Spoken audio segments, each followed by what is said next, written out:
தமிழகம் எங்கும் Max gold cash for your gold. Max gold நீங்க தங்க மட்டும் இல்லைங்க, பிளாட்டினம், டைமண்ட், சில்வர், ரூபினி எதை வேணாலும் விற்கலாம். உங்களுக்கான பணம் ரொக்கமா கையிலயோ இல்லைன்னா பேங்க் அக்கௌண்ட்லயோ உடனடியாக செலுத்திடுவாங்க. மார்க்கெட் மதிப்பை விட 100 ரூபாய் ஒரு கிராமுக்கு உங்களுக்கு கூடுதலாக கிடைக்கும். தமிழ்நாடு முழுக்க டோர் ஸ்டெப் சர்வீஸும் இவங்க ப்ரொவைட் பண்றாங்க. உங்களுக்கு கோல்ட விற்கணும்னு அதுக்கு ஒரே ஒரு பெஸ்ட் பிளேஸ் மேக்ஸ் கோல்டு தான். கால் 04445454545. வணக்கம். Big topic with Karthik மாய்குமார்.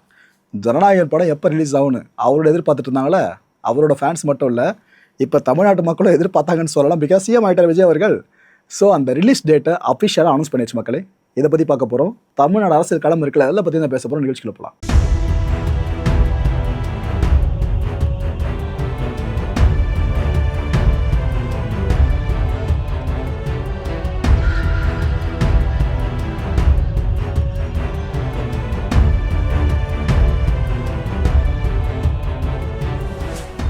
இதுக்கு முன்னாடி எல்லாருமே அசியூம் பண்ணோம், வர 23ஆம் தேதி வாக்கில் இந்த படத்தை ரிலீஸ் பண்ண வாய்ப்பு இருக்குன்னு. இது ஜனநாயகன் படத்தை எல்லாரும் கணிச்சபடியே இந்த படம் வர 23ஆம் தேதி உலகம் முழுக்க ரிலீஸ் ஆக போகிறதா கேவிஎன் ப்ரொடக்ஷன் கம்பெனி இருக்குல்ல, அவங்க அஃபிஷியலாக அனௌன்ஸ்மெண்ட்டை வெளியிட்டாச்சு மக்களே. ஸோ இனிமேல் எந்த விதமான டிஸ்கஷனும் கிடையாது. ஸ்ட்ரைட்டாக ரிலீஸ் டேட்டு 23ஆம் தேதி. எல்லோரும் கேலண்டரில் குறித்து வச்சுப்பீங்கன்னு நினைக்கிறேன். ஆக்சுவலாக இந்த படம் லீக் ஆச்சு பார்த்தீங்களா, கொடுமையில். சின்ன படங்கள் லீக் ஆனாலே வாயிலும் வயிற்றுல அடிச்சுப்பாங்க. ஆனால் இவ்வளோ பெரிய படம் லீக் ஆகிடுச்சா? இந்த படம் லீக் ஆகி முதல்ல ஒரு 30 லட்சம் பேர் வரைக்கும் பார்த்துருக்காங்கன்னு ஒரு தரவு வெளியே வந்துச்சு.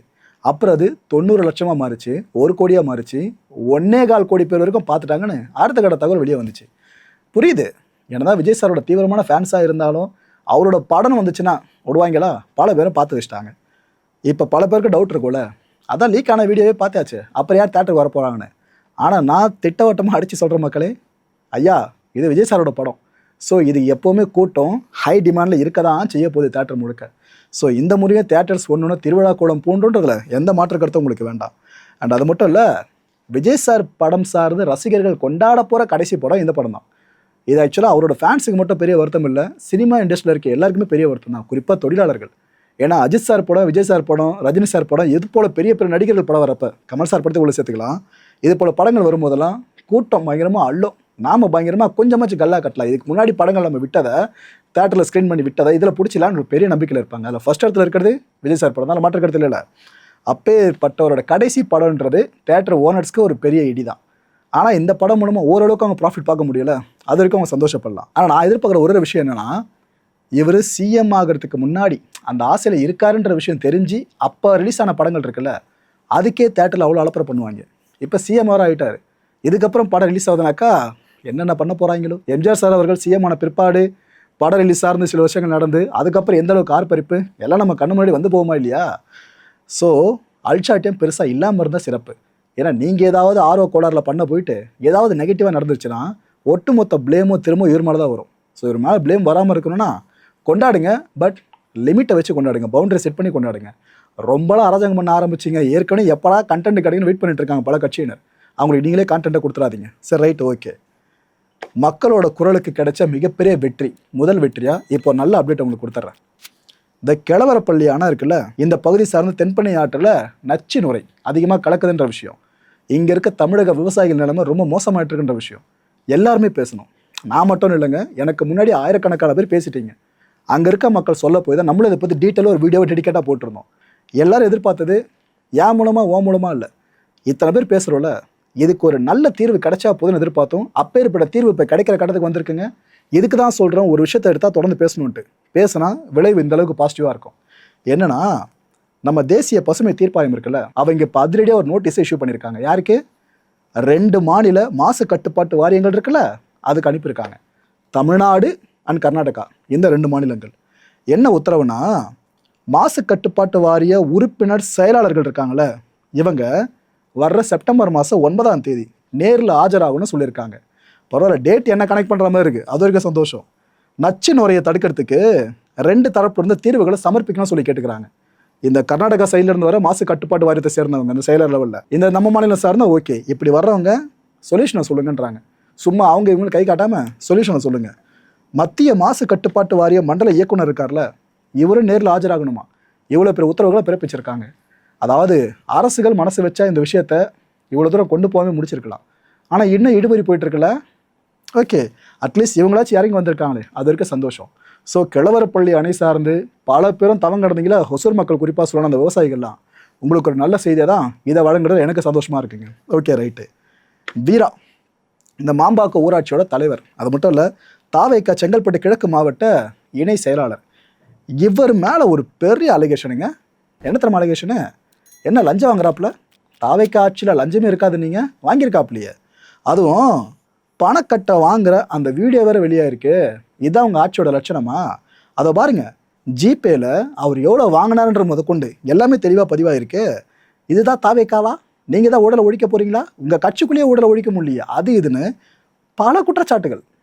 ஒரு ஒப்பந்ததாரர்கிட்ட இருந்து 1,30,000 ரூபாவை இவர் லஞ்சமாக வாங்கினாருன்னு சொல்லிட்டு தான் இவ்வளோ பெரிய குற்றச்சாட்டு வித் எவிடன்ஸ்னு சொல்லிட்டு இந்த வீடியோ ஆதாரம் ப்ளஸ் அந்த ஸ்க்ரீன்ஷாட்டு, ஜிபே ஸ்க்ரீன்ஷாட்டு, இது எல்லாத்தையுமே போட்டு நியூஸ் மீடியாவில் அடிக்கடி அடிக்க ஆரம்பிச்சாச்சு.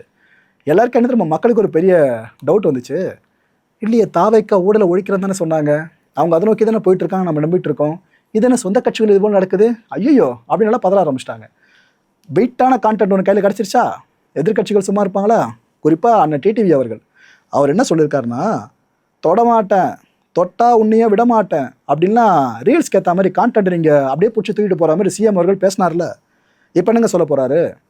தாவேக்கா ஊழல்வாதிகளை சிஎம் என்ன பண்ண போகிறாரு, இவங்களை எப்படிங்க அவர் ஒழிக்க போகிறாரு? அதாவது என்ன சொல்ல வராங்கன்னா, முதல்ல சொந்த கட்சி சார்ந்து பாருங்கள், அதுக்கப்புறம் தமிழ்நாடை பார்க்கலான்ற மாதிரி டிடிவியான ஒரு பக்கம், நிறைய எதிர்கட்சியை சேர்ந்தவங்களும் இன்னொரு பக்கம்னு எல்லாருமே இந்த ஒரு வீடியோ எவிடன்ஸ் இருக்குல்ல, அதை வச்சு பேச ஆரம்பிச்சாச்சு. என்ன சொல்லியிருக்காப்புல, ஏங்க அது கைமாத்து பணங்க அப்படின்னாரு. இந்த ரியாக்ஷனை அவர் கொடுத்துருக்காப்புல, இந்த எக்ஸ்பிளனேஷனை. என்கிட்ட எந்த அதிகாரமும் இல்லைங்க, நான் லஞ்சம் வாங்குற அளவுக்குலாம், பிறகு எதுக்காக நான் லஞ்சம் வாங்கணும், அண்டு லஞ்சம் வாங்குற நான் எதுக்காக ஜிபேயில் வாங்கணும்னு சொல்லி கேட்குறாரு. நாளை பேர் மாட்டிப்பேன்னு தெரியாதா, அப்படி நான் அதில் வாங்க முடியும். சிஎம் பேரை கெடுக்கிறதுக்காக தான் என்னை வச்சு எப்படிலாம் ப்ளே பண்ணுறாங்கன்னு இவர் ஒரு பக்கம் தன் தரப்பு விளக்கத்தை கொடுத்துருக்காப்புல. ஆனால் நான் இங்கே கேட்குற விஷயம், விளக்கம் யார் வேணாலும் கொடுக்கலாம், இது போல் குற்றச்சாட்டு வந்தாலே கட்சியிலேருந்து நீக்கிடுவாங்களே தாவேக்கால அந்த கட்சியை சேர்ந்த பல பேர் இது மாதிரி தூக்கப்பட்டிருக்காங்களா குற்றச்சாட்டு வந்தப்பயே. திருவல்லிக்கேணி துணை ஆணையருக்கு அந்த செந்தில் பாலாஜி இருக்கார்ல, அவர் ஒரு கடிதத்தை எழுதியிருக்காப்புல. அந்த கடிதத்தோட சாராம்சத்தை சொல்லணும்னா, நீங்கள் ஒரு கேஸுக்குன்னு சொல்லி என்னை கூப்பிட்றீங்க, ஆஜராகணும்னு, நான் வரேன், பிரச்சனை இல்லை, ஆனால் இன்னொரு கேஸை காரணம் காட்டி என்னை அரெஸ்ட் பண்ணிட்டீங்கன்னா பண்ணக்கூடாது, இதை கேட்டிருக்காப்புல.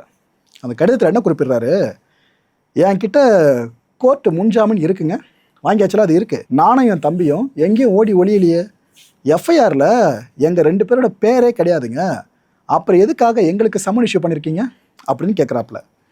நாங்கள் விசாரணைக்கு ஆஜராகும் பட்சத்தில் வேறு வழக்கில் எங்களை கைது பண்ண வாய்ப்பு இருக்குது, அவருக்கு தெரிஞ்சிருக்கு, சொல்கிறாரு எங்களை கைது பண்ண வாய்ப்பு இருக்குது, ஸோ நாங்கள் அதனால தான் ஆஜராகலை, நாங்கள் கேட்ட கேள்வி இருக்குல்ல, அதுக்கு முதல்ல நீங்கள் விளக்கம் கொடுங்க, அதுக்கப்புறம் ஆஜர் ஆகிறன்ற துணியில் அவர் பேசியிருக்காருங்க.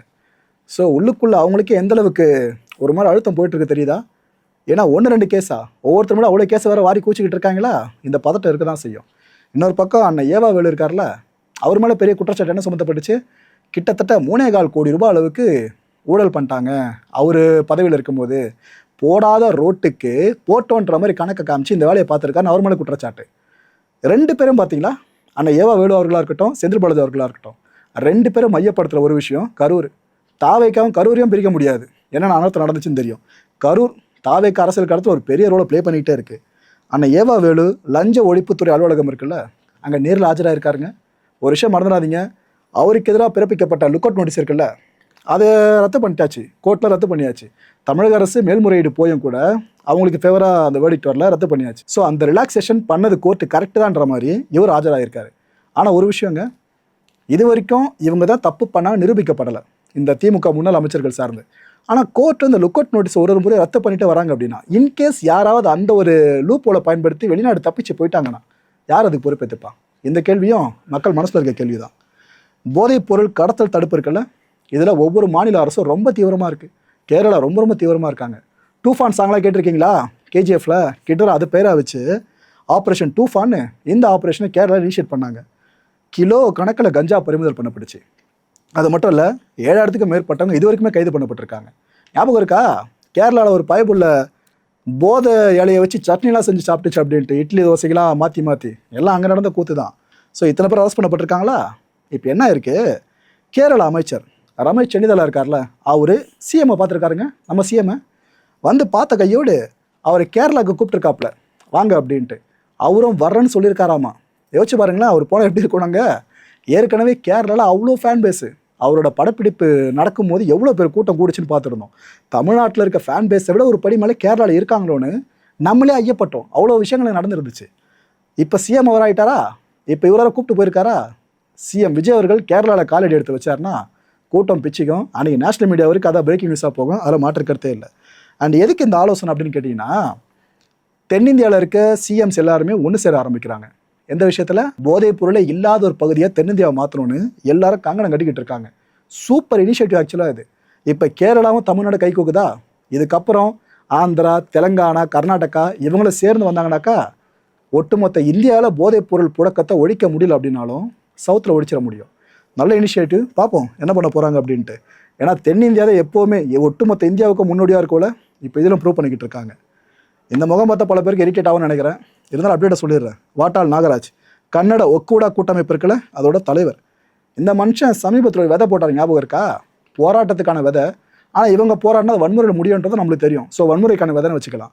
அதாவது மேகதாது அணையை நாங்கள் கட்டினா என்ன உங்களுக்கு? எதுக்கு தமிழ்நாட்டில் எதிர்க்கிறீங்க? சட்டப்பேரவை தீர்மானம்லாம் கொண்டு வரீங்க?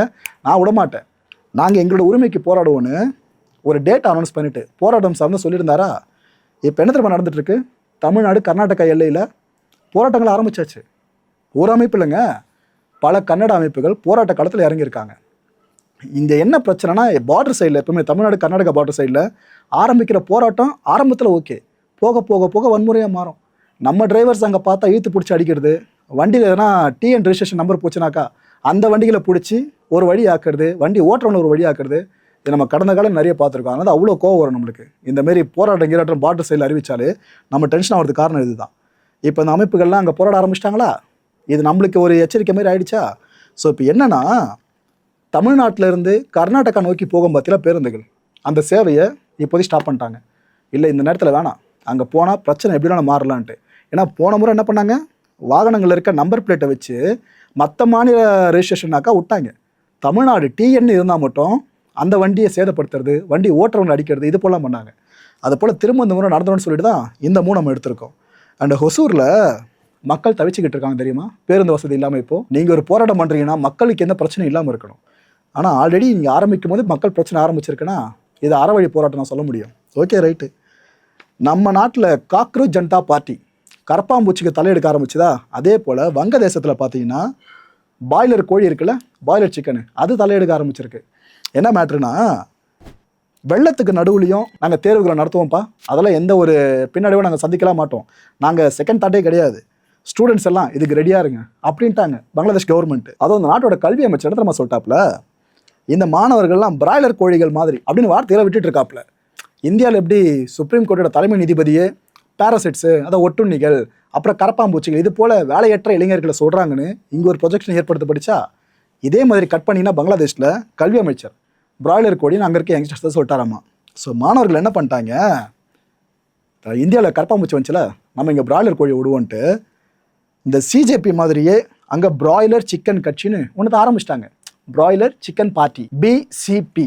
இப்போ ஏற்பட்ட பார்ட்டியை ஒன்று இனிஷியேட் பண்ணிவிட்டு அது கூடவே சேர்த்து போராட்டத்தை ஆரம்பிச்சிட்டாங்க. இந்த போராட்டத்தில் அவங்களோட நோக்கம் என்ன தெரியுமா? கோரிக்கை நம்ம இந்தியாவில் வச்சோமே அதே கோரிக்கை தான், கல்வி அமைச்சர் பதவி விலகணும். போகிற போக்கில் எப்படி ஆகிட்டு இருக்கு பார்த்தீங்களா? சோஷியல் மீடியா தாக்கம், எல்லாத்துலையும் சோஷியல் மீடியா தாக்கம் தான். இதை நீங்கள் மறுத்து பேசவே முடியாது. சோஷியல் மீடியா நீட்சி இவ்வளோ பெருசாக இல்லைன்னா இந்தளவுக்கு மாணவர்கள் கிளர்ந்தால வாய்ப்பும் இல்லை, நினைக்கிறப்பெல்லாம் கல்வி அமைச்சரை பதவி விலகுன்னு சொல்கிறதுக்கும் வாய்ப்பு இல்லை.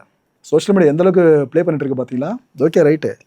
சமூக நீதித்துறை, நம்ம மாநிலத்தோட சமூக நீதித்துறை அண்ணா வன்னியரசனே அதுக்கு லீட் பண்ணிட்டு இருக்காப்ல மினிஸ்டரா. சமீப காலமாக என்ன புகார் வந்துச்சுன்னா, தரமற்ற உணவுகள் வழங்கப்படுதுங்க இந்த ஹாஸ்டல்ஸில் அப்படின்னு புகார் வந்துச்சு. ஆக்சுவலாக வன்னியரசு அவர்கள் டே நைட் உழைக்கிறாருங்க. வர்ற இன்ஃபர்மேஷன் எல்லாம் பார்த்தீங்கன்னாக்கா, ஏன்னா அதிகாரத்துக்கு வரணுன்ற பெரிய கனவு அவங்களுக்கு இருந்துச்சு. இப்போ வந்தாச்சுல, இந்த நேரத்தில் என்ன புகார்கள் வந்தாலும் எல்லாத்துக்குமே ஆக்ஷன் எடுக்கிறாங்களாமா. அந்தளவுக்கு உழைச்சிக்கிட்டு இருக்காரு வன்னியரசு அவர்கள்.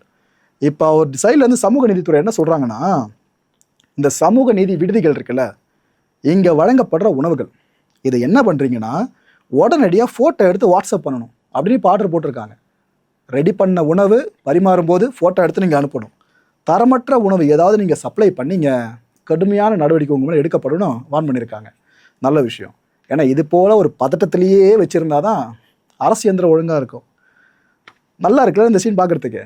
நிறைய பேர் ஸ்கூல் ஞாபகம் வந்திருக்கும்னு நினைக்கிறேன். நம்மளாம் ஸ்கூலுக்கு போகும்போது முடி அதிகமாக வச்சுருக்கோம், கொஞ்சம் வேறு மாதிரி ஸ்டைலில் கொண்டு வரோம் அப்படின்னா பிடி சார் பிடிச்சி கதை திருவாப்பில். அதுக்கப்புறம் சில பேர் சிசர் எடுத்துருந்து அங்கே வெட்டுறதையும் பார்த்துருக்கோம் ஸ்கூல்ஸில். ஆக்சுவலாக அந்த ஒரு விஷயம் இப்போ நீட்சியாக நடந்திருக்கு. இது நீங்கள் தப்புன்னு சொல்ல போகிறீங்களோ சரின்னு சொல்ல போகிறீங்களோ, ஆனால் என் மனசில் ஒன்று இருக்குது, அதான் நீங்களும் நினைப்பீங்கன்னு நினைக்கிறேன். Okay right.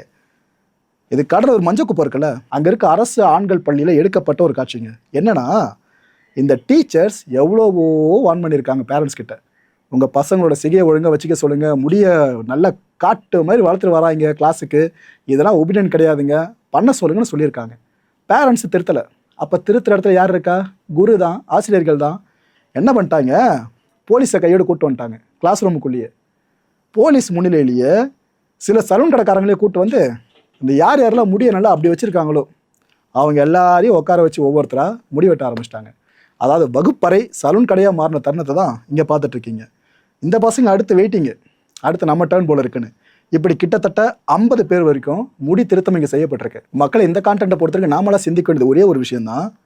சிவகங்கையில் ஒரு ஸ்கூல் கிளாஸ் ரூம்குள்ளங்க +2 பையன் ஒருத்தனை கத்தியால் குத்திருக்காங்க. குத்துனதும் ஸ்டூடெண்ட்டு தான். முன்விரோதம்னு சொல்லுவாங்களே, கிளாஸில் இவன் முறைச்சான் அடித்தா அதுக்கப்புறம் பொருள் எடுத்துன்னு போடுறது, இந்த கொடுமையெல்லாம் நம்ம அப்போ பார்த்துருப்போம். இன்னும் நடந்துகிட்ருக்கு பார்த்தீங்களா? ஸோ வாத்தி ரைடு கொஞ்சம் வலுவிழந்த மாதிரி இருக்குல்ல. ஏன்னா இந்த அளவுக்கு பசங்களுக்கு எதை பார்த்தலாம் இந்த போல் கத்தியை தூக்கலான்ற ஐடியா வந்திருக்கோம், கூட இருக்கும் சொல்லி கொடுத்துருப்பாங்களா? சினிமா காட்சிகள் ஒன்று போதுமே, அதை பார்த்து பேடாக இன்ஃப்ளூயன்ஸ் ஆகுது ஒரு பக்கம். இன்னொரு பக்கம் நான் கெத்துன்றதை ப்ரூவ் பண்ணுறேன், இந்த வயசில் அசிங்கம் ஆகுது பாருங்க. அதாவது ஒரு பொண்ணை லவ் பண்ணி அந்த பொண்ணு செருப்பாலச்சோடு வாங்கிற பசங்க வீட்டில் அம்மா அப்பா ஒரு வார்த்தை சும்மா சொல்லிட்டாங்கன்னா அது ஏற்றுக்க மனசு இருக்காது. எந்தளவுக்கு பலவீனமாக இருக்கீங்க தெரியுதா இந்த ஜென்ரேஷனில்? ஸோ கிளாஸ் ரூம்குள்ளேயே கத்தியை கொண்டு போய் குத்துற அளவுக்கு வரீங்கன்னா நல்லா மெச்சுவாங்க போங்க பேரண்ட்ஸு, நல்ல ஃப்யூச்சர் இருக்கும் உங்களுக்கு. இதெல்லாம் சும்மா தற்காலிகையா? இப்போ பண்ணிட்டு நீ போய் உக்காந்துருவா உள்ள கூர்நோக்கி இல்லைன்னு என்ன அமுச்சு விட்ருவாங்க. அங்கேருந்து வெளியே வர உன்ன சொசைட்டி நல்லா மெச்சுமா என்ன? இதெல்லாம் புரிஞ்சு பண்ணுறீங்களா இல்லையான்னு தெரியல. ஒரு செகண்ட்ல கெத்து காட்டுறேன்ட்டு லைஃபை தோச்சு நிற்கிறீங்க. அடுத்த நிகழ்ச்சியை சந்திக்கலாம். நன்றி, வணக்கம். தமிழகம் எங்கும் Max gold, cash for your gold. Max gold நீங்க தங்க மட்டும் இல்லைங்க, பிளாட்டினம், டைமண்ட், சில்வர், ரூபினி எதை வேணாலும் விற்கலாம். உங்களுக்கான பணம் ரொக்கமா கையிலயோ இல்லைன்னா பேங்க் அக்கௌண்ட்லயோ உடனடியாக செலுத்திடுவாங்க. மார்க்கெட் மதிப்பை விட 100 ரூபாய் ஒரு கிராமுக்கு உங்களுக்கு கூடுதலாக கிடைக்கும். தமிழ்நாடு முழுக்க டோர் ஸ்டெப் சர்வீஸும் இவங்க ப்ரொவைட் பண்றாங்க. உங்களுக்கு கோல்டை விற்கணும்னு அதுக்கு ஒரே ஒரு பெஸ்ட் பிளேஸ் மேக்ஸ் கோல்டு தான். கால் 04445454545. என் அன்பார்ந்த மாயம் ஸ்டுடியோஸ் நேயர்களே, மாயம் பக்தின்னு ஆன்மீகத்துக்காக பிரத்யேகமா ஒரு சேனலை கொண்டு வந்திருக்கோம். மறக்காம சப்ஸ்கிரைப் பண்ணி அந்த சேனலுக்கு உங்களோட ஆதரவை மனப்பூர்வமாக தெரிவிங்க. வணக்கம் மாயம் ஸ்டுடியோஸ் நண்பர்களே. மாயம் ட்ரெண்ட்ஸ் அப்படின்ற ஒரு புதிய ஃபேஸ்புக் பேஜை ஓப்பன் பண்ணியிருக்கோம். நீங்கள் யூடியூப்பில் பார்த்துட்டு இருக்கீங்களா நம்மளோட கான்டென்ட்ஸ்லாம், இதெல்லாம் விட ஒரு படி மேலே ரொம்ப கிறிஸ்பாகவும் ரொம்ப சூப்பராகவும் நிறைய கான்டென்ட்ஸ் உங்களுக்கு இந்த பேஜில் காத்துட்ருக்குங்க. ஸோ உடனடியாக ஃபேஸ்புக் பிளாட்ஃபார்ம் போங்க, மாயம் ட்ரெண்ட்ஸ்னு டைப் பண்ணி சர்ச் பண்ணி நம்ம பேஜை ஃபாலோ பண்ணுங்கள். அப்படியே நம்ம சேனலையும் நீங்கள் சப்ஸ்கிரைப் பண்ணிட்டீங்க அப்படின்னா இன்னும் நிறைய புது கான்டென்ட்ஸை உங்களுக்காக ப்ரொடியூஸ் பண்ணி கொடுத்துக்கிட்டே இருப்பாங்க. நீங்கள் பண்ணுற ஒவ்வொரு சப்ஸ்கிரிப்ஷனும் எங்களுக்கு பெரிய மோட்டிவேஷனாக அமையும்.